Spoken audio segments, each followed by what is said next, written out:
Kali ini AA mau bawain kasus yang cukup unik, di mana pihak kepolisian bingung mau dibawa kemana ketiga transpuan ini. Mau ditaruh sel pria atau wanita? Kayak gimana nih ceritanya? Sini, AA ceritain.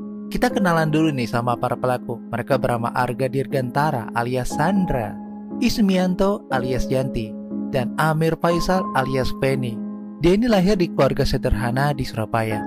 Sejak kecil mereka udah merasakan bagaimana sulitnya hidup di tengah masyarakat yang seringkali nggak menerima keberadaan mereka sebagai individu dengan identitas gender yang berbeda. Sandra misalnya, dia ini menyadari sejak usia remaja bahwa dirinya merasa lebih nyaman menjadi seorang perempuan. Namun keluarganya nggak bisa menerima hal itu. Ayahnya seorang buruh kasar, sementara ibunya bekerja sebagai pedagang kecil di pasar. Sandra sering mendapatkan tekanan dari keluarganya untuk bersikap seperti laki-laki sejati. Akan tetapi ya hatinya selalu menolak. Yanti dan Feni memiliki cerita yang serupa. Mereka tumbuh di lingkungan yang keras, di mana menjadi berbeda berarti harus siap menghadapi ejekan dan diskriminasi.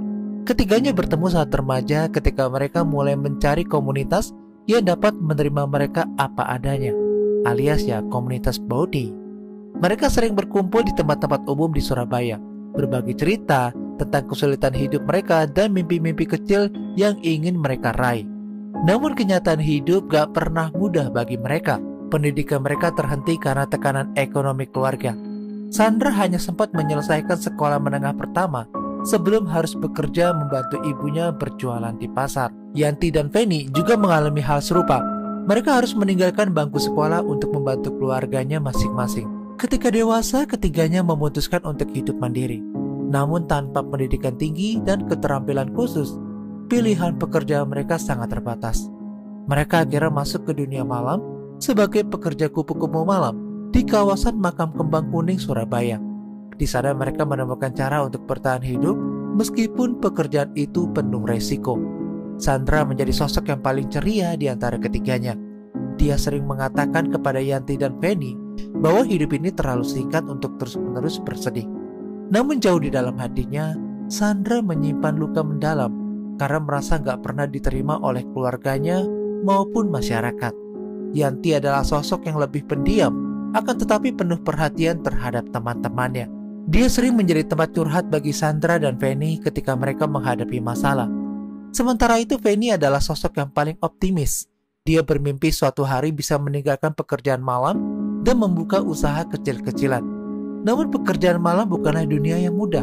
Mereka harus menghadapi berbagai ancaman dari pelanggan yang sangat tidak rasional hingga razia petugas keamanan setempat. Selain itu, stamina fisik mereka seringkali terkuras karena harus bekerja hingga larut malam atau bahkan dini hari. Dalam upaya untuk tetap kuat menghadapi tekanan pekerjaan dan kehidupan sehari-hari, ketiganya mulai mengenal jenis-jenisan obat-obatan yang sangat terlarang melalui teman-teman sesama pekerja kupu-kupu malam. Awalnya mereka hanya coba-coba karena penasaran. Namun perlahan-lahan, obat-obatan terlarang itu menjadi bagian dari rutinitas mereka. Mereka percaya bahwa itu membantu mereka tetap terjaga dan bersemangat saat bekerja. Sandra adalah orang pertama yang mulai menggunakan hal itu secara rutin. Dia kemudian mengajak Yanti dan Feni untuk mencobanya juga. Ketiganya patungan membeli hal itu dari seorang pengedar lokal di kawasan Patemon dengan harga Rp400.000 per paket kecil. Mereka biasanya menggelar pesta obat-obatan terlarang di rumah kontrakan kecil milik salah satu teman mereka di Jalan Grilaya. Namun kebiasaan ini akhirnya membawa masalah besar dalam hidup mereka. Ketergantungan pada hal tersebut membuat penghasilan mereka sebagai kupu-kupu malam habis begitu aja untuk membeli barang-barang haram tersebut. Selain itu, penggunaan jenis obat-obatan itu juga membuat kesehatan fisik dan mental mereka semakin menurun. Pada awal Desember 2016, pihak berwenang mendapatkan laporan dari masyarakat tentang aktivitas mencurigakan di rumah kontrakan tempat ketiganya sering berkumpul. Warga sekitar mencurigai bahwa rumah tersebut digunakan sebagai tempat pesta obat-obatan terlarang. Pada malam 4 Desember 2016, pihak berwajib melakukan penggerebekan di lokasi tersebut dan menangkap Sandra, Yanti, dan Feni bersama barang bukti berupa sisa-sisa obat-obatan dalam pipet kaca, alat isap, dan korek api gas. Ketiganya gak melawan saat ditangkap karena sadar bahwa perbuatan mereka itu salah. Di kantor pihak berwenang, ketiganya mengaku menggunakan obat-obatan terlarang itu untuk meningkatkan stamina saat bekerja sebagai kupu-kupu malam. Mereka juga mengungkapkan bahwa obat-obatan terlarang itu dibeli secara patungan dari seorang pengedar lokal yang identitasnya masih dalam penyelidikan polisi. Setelah penangkapan tersebut, Polsek Duku Pakis menghadapi dilema mengenai penempatan ketiga transpuan ini di sel tahanan. Apakah bakal dimasukkan ke sel pria atau wanita? Polisi sempat bingung karena identitas gender ketiga pelaku ini sebagai transpuan. Awalnya Sandra, Yanti, dan Feni ditempatkan di sel tahanan wanita bersama beberapa tahanan kasus obat-obatan terlarang lainnya. Namun setelah mempertimbangkan faktor keamanan dan kenyamanan semua pihak, polisi akhirnya memutuskan untuk memindahkan ketiganya ke sel tahanan pria. Setelah penangkapan tersebut, Sandra, Yanti, dan Feni menjalani proses hukum sesuai dengan undang-undang yang berlaku sesuai nomor 35 tahun 2009. Mereka didakwa atas penyalahgunaan dengan ancaman hukuman maksimal 4 tahun atau rehabilitasi jika terbukti sebagai pengguna aktif tanpa keterlibatan dalam jaringan. Pengacara publik yang mendampingi ketiganya berusaha meminta keringanan hukum dengan alasan bahwa para pelaku adalah korban dari tekanan sosial dan ekonomi yang mendorong mereka ke dalam jeratan. Pada akhir persidangan pada awal 2017, Sandra, Yanti, dan Feni dijatuhi hukuman penjara selama 2 tahun dengan opsi rehabilitasi selama 6 bulan jika menunjukkan itikat baik selama masa hukuman awal. Ketiganya menerima putusan tersebut dengan lapang dada, meskipun merasa sedih harus meninggalkan kehidupan bebas mereka sementara waktu. Selama berada di penjara, mereka mengikuti program pembinaan mental dan keterampilan kerja sebagai bagian dari upaya rehabilitasi. Kasus kedua ini adalah seorang wanita jadi-jadian yang sempat viral baru-baru ini, di mana wanita jadi-jadian ini mengamuk di sebuah apotik gara-gara pas ngamen dikasih uang recehan sama karyawan apotik. Ada-ada aja emang ya. Seperti apa nih ceritanya? Jadi gini nih lor, wanita jadi-jadian itu bernama Cika. Dia adalah seorang wanita jadi-jadian berusia 35 tahun dengan nama asli dengan inisial TGM, tumbuh di Jakarta dalam lingkungan yang sangat keras. Sejak kecil dia menghadapi diskriminasi dan stigma karena identitas gendernya. Kehidupan keluarganya yang penuh tekanan membuatnya memilih untuk hidup mandiri di usia muda. Tanpa pendidikan tinggi atau keterampilan khusus, Cika akhirnya bekerja sebagai pengamen untuk mencari nafkah. Sebagai pengamen, Cika sering pindah-pindah lokasi di Jakarta Barat, berjalan kaki dari siang hingga malam hari untuk mendapatkan uang dari orang-orang yang lewat. Dia dikenal sebagai sosok yang ceria namun temperamental, terutama ketika menghadapi perlakuan gak adil dari masyarakat. Nama panggung Cika menjadi identitasnya di jalanan, tempat dia berusaha bertahan hidup meskipun seringkali menghadapi ejekan dan diskriminasi. Pada tanggal 23 Januari 2025, Cika mengamen di sebuah apotik di kawasan Kembangan, Jakarta Barat. Setelah selesai mengamen, dia meminta uang kepada salah satu karyawan apotik. Namun karyawan tersebut hanya memberinya Rp1.000. Jumlah yang dianggap terlalu kecil oleh Cika. Merasa dilecehkan, dia mulai marah-marah kepada karyawan tersebut. Aksinya direkam oleh salah satu pelanggan apotik dan kemudian diunggah ke media sosial. Dalam video tersebut, Cika terlihat memamerkan kunci mobil yang dibawanya sambil berkata dengan nada mengejek bahwa dirinya memiliki mobil dan gak memaksa meminta uang. Dia bahkan menentang menjaga apotik untuk memviralkan aksinya. Viralin aja, yang penting aku gak nyopet, katanya dalam video tersebut. Namun kemarahan Cika gak berhenti di situ aja. Keesokan harinya dia kembali mendatangi apotik tersebut untuk memarahi karyawan lainnya yang diduga memviralkan video itu. Dia meminta agar video tersebut dihapus dari media sosial karena merasa dipermalukan secara publik. Dalam kunjungan kedua ini, Cika bahkan mengacak-ngacak barang-barang di meja apotik. Video aksi Cika dengan cepat menjadi viral di berbagai platform media sosial. Banyak orang mengecam perilakunya sebagai nggak pantas dan meresahkan.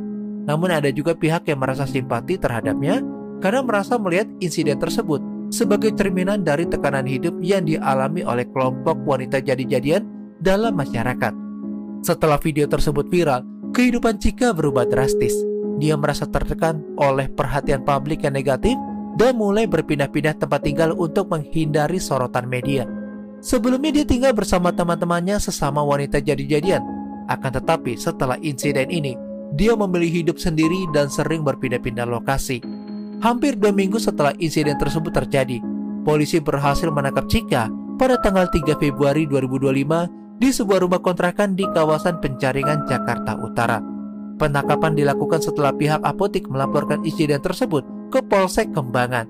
Chika nggak melawan saat diamankan oleh petugas. Dalam pemeriksaan awal, pihak kepolisian menemukan bahwa Chika bekerja sebagai pengamen dan sering berpindah-pindah lokasi untuk mencari nafkah. Dia biasanya mengamen dari pukul 11 siang hingga pukul 11 malam setiap hari. Polisi juga mendalami motif kemarahannya serta menyelidiki apakah ada pelanggaran hukum lainnya yang dilakukan oleh Chika. Setelah ditangkap, kasus Chika diserahkan kepada Suku Dinas Sosial Jakarta Barat Sadinsos Jakbar untuk pembinaan lebih lanjut. Sadinsos menyatakan kesiapannya untuk membina Chika di panti sosial supaya dapat memperbaiki perilaku dan mendapatkan keterampilan baru. Amirullah, Koordinator Petugas Pelayanan Pengawasan dan Pengendalian Sosial P3S Sadinsos Jakbar, mengatakan bahwa Chika udah 2 kali terjaring razia, sebelumnya pada tahun 2022.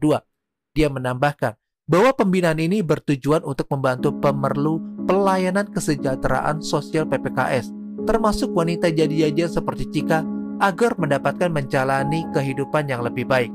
Chika kemudian dibawa ke panti sosial untuk menjalani program pembinaan intensif. Program ini mencakup pelatihan keterampilan kerja serta konseling psikologis untuk membantu individu seperti dirinya menghadapi tekanan hidup dan stigma sosial. Selama menjalani pembelaan di panti sosial, Chika mulai merenungkan perjalanan hidupnya yang penuh lika-liku. Dia menyadari bahwa kemarahannya di apotek bukan hanya karena uang Rp1.000, akan tetapi juga karena rasa frustasi terhadap perlakuan masyarakat terhadap dirinya sebagai seorang transpuan. Chika bertekad untuk memperbaiki diri dan memulai hidup baru setelah selesai menjalani pembinaan. Dia berharap dapat menemukan pekerjaan yang lebih stabil, sehingga ya nggak perlu kembali lagi nih ke jalanan sebagai pengamen. Kasus ini menjadi cerminan dari berbagai tantangan yang dihadapi oleh kelompok waria dalam masyarakat Indonesia, mulai dari diskriminasi hingga tekanan ekonomi yang membuat mereka tuh rentan terhadap konflik sosial. Suku Dinas Sosial Jakarta Barat menyadari pentingnya pembinaan terhadap kelompok-kelompok masyarakat yang rentan seperti wanita jadi-jadian untuk mencegah kejadian serupa di masa depan. Sepanjang Januari 2025 aja, Sadinsos Jakbar telah menjaring 102 PPKS dengan mayoritas berasal dari golongan gelandangan. Upaya pembinaan terhadap kelompok ini bertujuan untuk memberikan mereka kesempatan kedua dalam hidup serta mengurangi masalah sosial yang ada. Dengan langkah pembinaan yang direncanakan oleh Sadinsos Jakbar, diharapkan akan ada perubahan positif dalam kehidupan Chika dan mereka yang berada dalam kondisi serupa. Dinsos berharap dapat memberikan edukasi yang membekali mereka untuk mendapatkan penghidupan lebih baik dan menghindari kembali ke jalanan sebagai pengamen. Kasus ketiga ini juga gak kalah unik, di mana seorang wanita jadi-jadian nekat menyamar menjadi seorang polwan demi bisa mendapatkan pujaan hatinya. Seperti apa sih kisahnya? Jadi gini nih ceritanya nih loh. Kita kenalan dulu nih sama pelaku bernama Fandi Farmadi. Fandi adalah seorang pemuda berusia 22 tahun, lahir di Sorong, Papua Barat. Sejak kecil, Fandi merasa berbeda dari teman-temannya. Dia lebih nyaman mengekspresikan dirinya sebagai perempuan, meskipun dia lahir sebagai laki-laki. Namun identitas gendernya yang berbeda membuatnya sering menghadapi diskriminasi dan ejekan dari lingkungan sekitar. Setelah menyelesaikan pendidikan menengah, Fandi memutuskan untuk melanjutkan studi ke Universitas Kairun atau Unkair di Ternate, Maluku Utara. Dia mengambil jurusan ekonomi dan menjadi mahasiswa semester 6 pada saat kasus ini terjadi. Di Ternate, Fandi berharap menjalani kehidupan baru yang lebih baik. Namun tantangan sebagai seorang wanita jadi-jadian tetap menghantui dirinya. Di Ternate, Fandi bertemu dengan seorang pria yang merupakan calon siswa Tamtama TNI. Hubungan mereka berkembang menjadi hubungan romantis meskipun penuh tantangan. Pacarnya sedang menjalani pelatihan militer di Kompi Senapan A737 Banau, Ternate. Hubungan ini harus dijalani secara diam-diam karena stigma sosial terhadap hubungan antara wanita jadi-jadian dan pria, terutama di lingkungan militer. Fandi sangat mencintai pacarnya dan ingin selalu berada di dekatnya untuk memberikan dukungan. Namun dia sadar bahwa kehadirannya sebagai wanita jadi-jadian dapat menimbulkan masalah jika diketahui oleh orang-orang di sekitar pacarnya. Untuk bisa lebih dekat dengan pacarnya tanpa menimbulkan kecurigaan, Fandi memutuskan untuk menyamar sebagai seorang polisi wanita. Dia mengaku sebagai Brigadir 2 atau Bribda Nurhani Alwi, anggota Poluan Angkatan 39 yang baru dipindah tugaskan ke Polda Maluku Utara. Seragam Poluan lengkap dengan pangkat Bribda ia jahit sendiri supaya terlihat meyakinkan. Pandi mulai menjalankan penyamaran sejak November 2015. Dengan seragam itu, dia merasa lebih percaya diri saat menemani pacarnya di markas militer atau saat berkunjung ke tempat-tempat umum lainnya. Selama beberapa bulan, penyamarannya berjalan lancar tanpa ada yang mencurigai identitas aslinya. Pada bulan April 2016, Pandi semakin sering terlihat di Kompi Senapan A737 Banau untuk menemui pacarnya. Kehadirannya menarik perhatian Letnan 2 Rizky Arya, komandan peleton di kompi tersebut. Rizky merasa ada yang aneh dengan Poluan ini karena dia nggak pernah ngerasa menunjukkan kartu tanda anggota KTA atau dokumen resmi lainnya yang membuktikan bahwa dirinya benar-benar anggota Polri.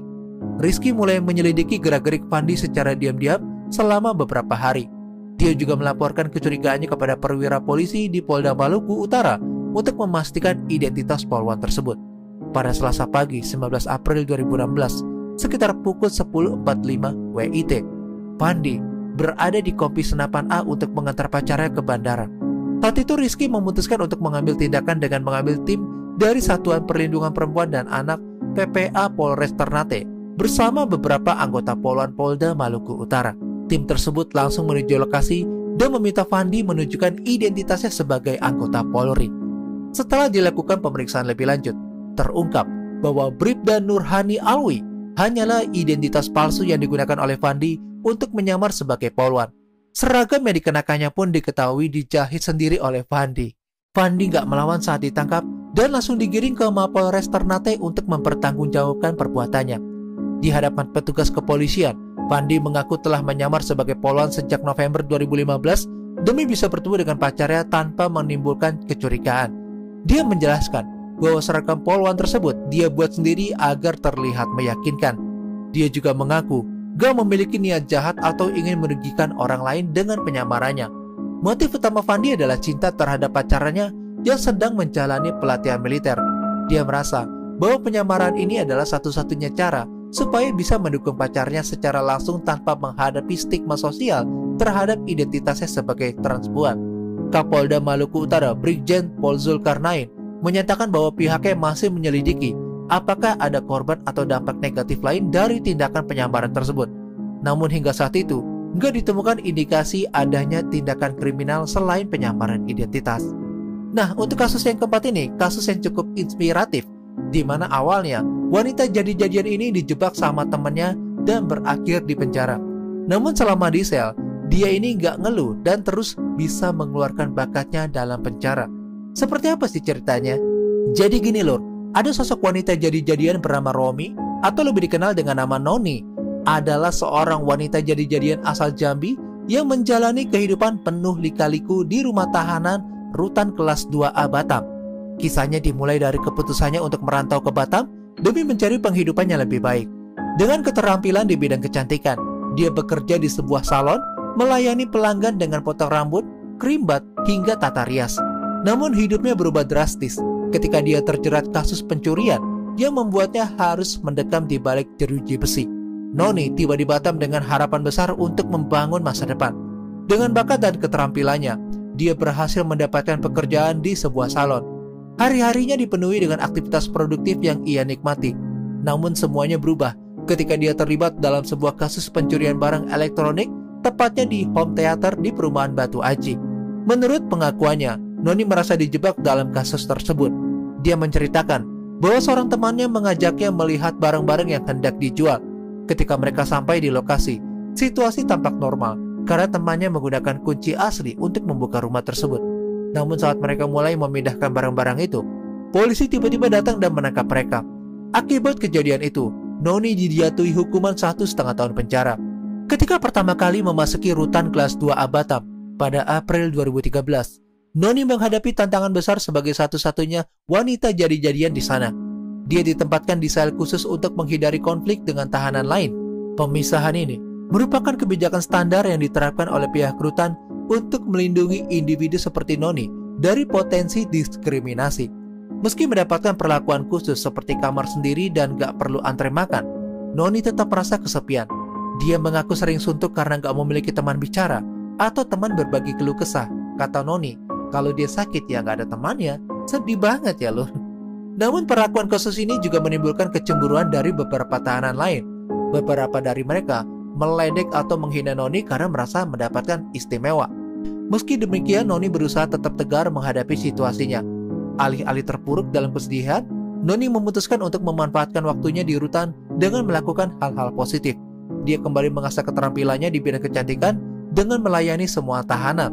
Jadwalnya cukup padat, setiap Rabu dan Sabtu, dia melayani pangkas rambut untuk tahanan pria. Sementara Kamis dan Jumat, dia melayani tahanan wanita dengan berbagai jenis perawatan kecantikan. Selain itu, Noni juga mengajarkan keterampilan salon kepada tahanan wanita lainnya. Dia berbagi ilmu tentang tata rias dan perawatan rambut agar mereka bisa memiliki bekal keterampilan setelah keluar dari rutan. Aktivitas ini gak hanya memberinya rasa puas, akan tetapi juga membantu membangun hubungan baik dengan beberapa tahanan lainnya. Gak hanya itu aja, kreativitas Noni juga terlihat dalam hal lain. Dia membuat makanan seperti es kacang hijau yang kemudian dibagikan kepada sesama penghuni rutan. Aktivitas ini menjadi salah satu cara baginya untuk tetap merasa bermanfaat meskipun berada dalam kondisi sulit. Sebagai seorang wanita jadi-jadian di lingkungan yang mayoritas dihuni oleh pria dan wanita yang sangat normal, Noni menghadapi berbagai bentuk stigma dan diskriminasi. Meski demikian, dia tetap menunjukkan sikap ramah dan optimis kepada semua orang. Senyumnya yang hangat menjadi salah satu cara untuk meredakan ketegangan dan membangun hubungan baik dengan orang-orang di sekitarnya. Namun tantangan terbesar bagi Noni adalah bagaimana dia bisa bertahan secara mental dalam isolasi sosial yang sering dia rasakan. Kesepiannya terkadang membuatnya merasa rapuh, akan tetapi dia selalu berusaha mencari pelarian melalui aktivitas positif yang bisa mengalihkan pikiran dari rasa sedih. Setelah menjalani 8 bulan masa hukuman dari total 1,5 tahun vonisnya, Noni mulai mengurus pembebasan bersyarat atau PB. Proses ini memberinya harapan baru untuk segera kembali ke kehidupan normal di luar rutan. Meski masa depannya masih penuh ketidakpastian, semangatnya untuk terus melangkah gak pernah pudar. Noni berharap bahwa setelah bebas nanti, dia bisa kembali bekerja di bidang kecantikan dan membangun kehidupan yang lebih baik, dan dia juga ingin membuktikan bahwa dirinya mampu bangkit meskipun pernah terjatuh dalam hidup.